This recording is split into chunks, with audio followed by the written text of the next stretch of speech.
I mean, for the reasons I mentioned before, you have 3 guys on that roster, 3 veterans on that roster who, as well as they're playing right now, they are only going to get better come playoff time. We've seen what Steph Curry does in these playoff level scenarios, those 3 games in a row against Memphis, against the Lakers, against the Nuggets, where he averaged 43 points. You add in the fact that playoff Jimmy Butler is on the horizon, and what he does is he allows that Warriors team to be a plus team when Stephen Curry is not playing, and that is a huge marker for this team, for their success, if you can let him rest. Then you add in the Draymond Green of it all, playing the defensive player of the year level where he is right now. This Warriors team is equipped to win in the way that they have won, which is Draymond anchoring that defense, some depth, and Stephen Curry going nuclear. I think they are still the most dangerous team that nobody wants to face in that Western Conference.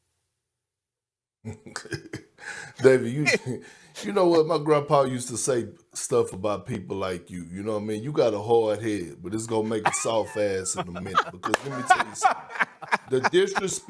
The disrespect to OKC. My mama used to say I got a hard head too, so I feel you. Yeah, but the disrespect has to stop. Let me read this to you. The Oklahoma City Thunder defense leads their first in defensive rating, first in half-court defense, first in rim protection, first in defense versus on-ball screens, first in defense versus drives, first in defense versus isolations, first in defense deflections per game, first in steals per game, first in opponent's turnover rate, first in points per game off of turnovers. Did you just hear that?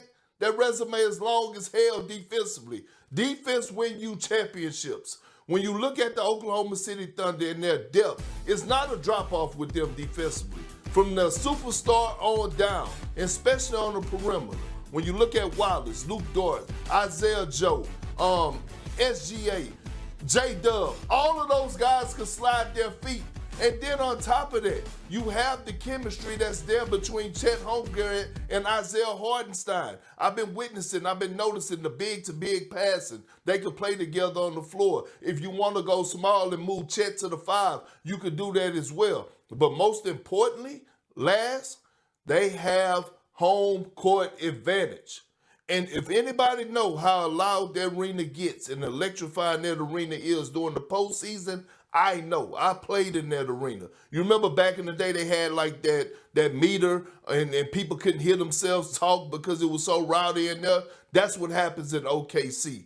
OKC is still the most dangerous team in the Western Conference when it comes down to them making noise and getting to the NBA Finals. So Perk and I agree because like we said earlier in the show, we believe that the Oklahoma City Thunder are the only true title contender coming out of the West. But I think of the word dangerous as kind of like this unexpected thing, like a team that you might not be thinking about nearly enough in the playoff picture as a team that can make a deep run. And Perk, earlier in the show, you talked about the Clippers, and that got my wheels turning because this is a team that's won 13 of its last 15 games, and they've been dominant in the majority of that stretch. And I think it really boils down to the fact that everybody on this roster, whether it's Ivica Zubac, who is playing the best stretch of his career right now. He just had his first career triple-double the other night in that win they had over the Rockets, but 13 straight double-doubles up until that point. He's one of the best interior scorers in the league. You've got Kawhi playing at a healthy Kawhi. Let's talk about the playoffs. A healthy Kawhi going into the postseason. That's huge. He's your on-ball creator. He's your shooter. James Harden is playing great basketball. He's your creator. Norman Powell's your spot-up guy. Nobody's being asked to do anything outside of the role in which they are comfortable. So I think as a threat, as one of those teams you would actually be a little fearful of playing because of how well they're playing right now. That's why I consider the Los Angeles Clippers the most dangerous team based within the context of what it means to be dangerous at this time. I think you're 1,000% right, and I think the context of it matters, and you and Perk saying the same thing on that. I just want to add, because I think the Clippers as well, but maybe for a little bit of a different reason.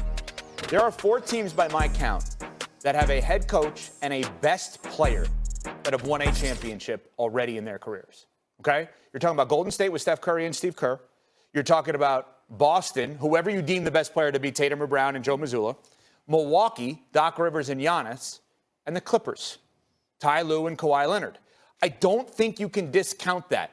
Home games, I understand we're talking about role players a lot. Road games, you're talking about the coaches and you're talking about the best players. The Los Angeles Clippers, as a quote-unquote surprise, dangerous team, can go into every single series saying they have the best player and the best coach. Now, the Warriors, David, your team that you picked can do the same thing, right? Like, that's a fair argument. I don't know that Oklahoma City can do that. They're the best team in the league. I'm not doubting that, but they cannot go into every series saying they have the best player and best coach. Yeah, Perk. Let me read a little something, too. Stephen Curry got 4 rings. That's all I need to read. I'll read it off a piece of paper, too. This guy is somebody I trust in the playoffs more than I trust anybody on the OKC Thunder team. Now, back to what Evan and Courtney Cronin are saying. The 1B to that dangerous team is absolutely the Clippers. The only reason I did not put the Clippers above the Warriors, because they are a dangerous team. The only reason I'm putting the Warriors above them is the health issues with Kawhi, and also we cannot discount that there are some fears when James Harden gets into April, May, and June. That is always a thing. The guy is more 4 for 13 games than anybody wants to count. That is a concern with that Clippers team. Now, I do think that they have some things to offset that. Norm Powell can still heat up offensively. Kawhi, when healthy, can offset some of that. But you still have worries about Kawhi's durability in a deep playoff run and James Harden when he comes in the playoffs. But other than that, I'm with you guys. I think that it is Warriors and Clippers as 2 teams in the West that nobody wants to face. So I'm not going to discredit those. I still would put the Warriors a little bit above because I trust them a little bit more. Oh, so you ain't gonna mention the Denver Nuggets, huh? You've been high on the Denver Nuggets and Nikola Jokic all year long. You gonna ignore them now, huh, David? So here's the thing. They're not dangerous anymore. The Nuggets. Here's the thing about the Nuggets. I'm not going to discredit them. They still have the best player in the world. I have concerns about Jamal Murray and that injury and what he's going to look like coming back. And of course, I think a team, when you get rid of a coach, they're going to be a little bit worse. The Jamal Murray injury is the big difference from what I said last month when they played against OKC and beat them and what we're seeing now. There's been a little bit of dip in concern. But if you mean to tell me that it's outside the question that Nikola Jokic can go nuclear and can have a run with this Denver Nuggets team, I would put them below the Clippers and the Warriors, but I'm not writing them off.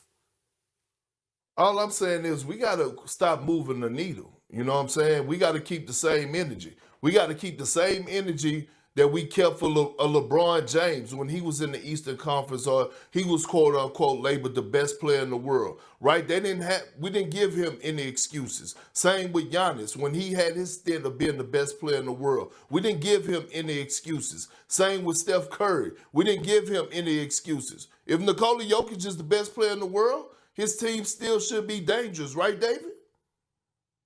I think they are. I think they still are dangerous. I think they are a dangerous team, but I still would put them a peg below Warriors, Clippers, OKC, and that sort of second tier in the West. And I think you had your coffee earlier in the show, and then you went and took a shot of hen later in the show. I tell you, Perk brings up a fantastic point, though. Let's be honest. If LeBron James had a fired coach this late in the season heading into the playoffs, we would say, well,